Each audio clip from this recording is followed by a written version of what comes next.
கோலி talk Kollywood news. விஜயோட அடுத்த படம் இயக்க போறது யாரு? விஜயா புரொடக்ஷன்ஸ் பேனர்ல பரதன் இயக்கத்துல விஜய் நடிச்சிட்டு வரும் பைரவ படத்தோட படப்பிடிப்பு இறுதிக்கட்டத்தை எட்டியிருக்கு.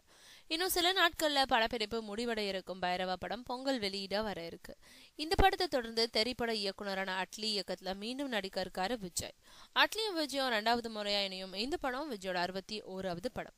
ராமநாராயணனோட மகனான ஸ்ரீ தேனாண்டால் பிலிம்ஸ் முரளி ராமசாமி இந்த படத்தை தயாரிக்கிறாரு. விஜய் நடிச்சிட்டு வரும் பைரவாவோட படப்பிடிப்பு முடிஞ்சதும் இந்த படத்தோட படப்பிடிப்பு தொடங்குது.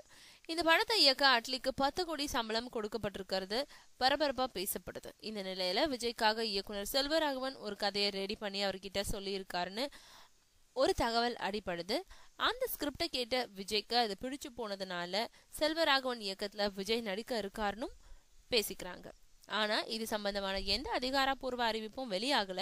இருந்தாலும் தேனாண்டால் பிலிம்ஸ் இது பத்தி விளக்கம் கேட்டா விஜயோட அடுத்த படம் நாங்க தயாரிக்கும் படம் தான் சொல்றாங்க.